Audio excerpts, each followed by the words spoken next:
Ukraine और रूस के बीच युद्ध हो रहा है, लेकिन पूरी दुनिया की नजर भारत पर क्यों टिकी है?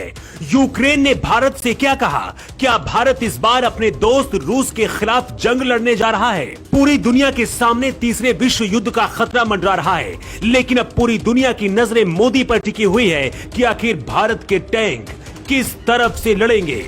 भारत का एक फैसला पूरी दुनिया की तस्वीर बदल सकता है। रूस के हमले के बाद से यूक्रेन में स्थिति भयावह हो चुकी है। हर कोई अपनी जान बचाने की कोशिश कर रहा है। अमेरिका, ब्रिटेन जैसे देश व्लादिमीर पुतिन को नहीं रोक सके। रूस के राष्ट्रपति व्लादिमीर पुतिन ने पूरी दुनिया को धमकी दे दी है कि यूक्रेन और रूस के युद्ध के बीच जो भी देश आएगा वो अंजाम भुगतने के लिए तैयार हो जाए। जो काम अमेरिका जैसे ताकतवर देश नहीं कर सके वो लगता है मोदी करके दिखाएंगे। रूस ने गुरुवार की सुबह करीब 8 बजे यूक्रेन पर हमला शुरू किया। मिसाइल, गोला बारूद से यूक्रेन धुआं धुआं हो रहा है।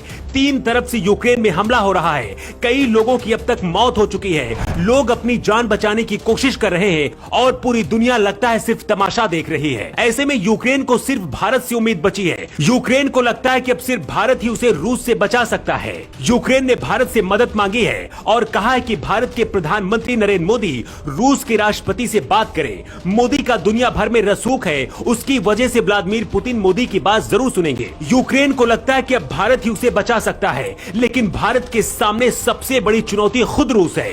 रूस भारत का पुराना दोस्त है। ऐसे में क्या भारत इस युद्ध में शामिल होगा, और अगर शामिल होता है तो किसकी तरफ से लड़ेगा? ये सवाल बहुत गंभीर है।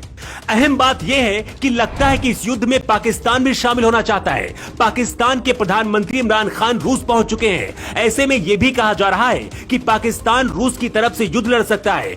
इधर चीन भी रूस का समर्थन करता दिख रहा है। यूक्रेन दावा कर रहा है कि उसने रूस के कई फाइटर जेट्स मार गिराए हैं।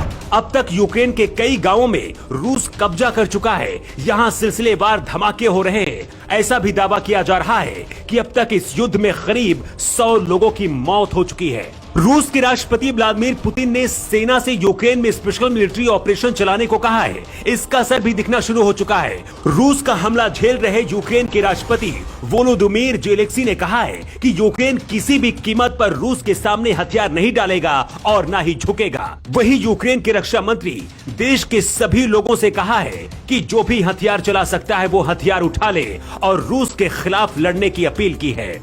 माना जा रहा है कि भारत के खुलकर सामने आने के साथ ही तीसरे विश्व युद्ध की शुरुआत हो सकती है, क्योंकि अगर भारत यूक्रेन की तरफ से लड़ता है तो पाकिस्तान और चीन रूस की तरफ से लड़ सकते हैं। अगर ऐसा होता है तो स्थिति भयावह होने वाली है। नाटो देश और अमेरिका कई तरह के प्रतिबंध लगा रहे हैं, लेकिन रूस को इससे कोई फर्क पड़ता दिख नहीं रहा है।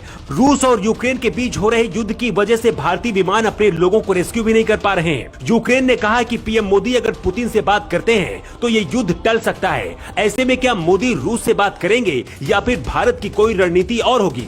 अगले 12 घंटे बहुत महत्वपूर्ण माने जा रहे हैं, क्योंकि इन 12 घंटों में बीतता हुआ हर सेकेंड यूक्रेन के लिए भारी पड़ता दिख रहा है। वैसे आपको क्या लगता है, क्या भारत को इस युद्ध में शामिल होना चाहिए?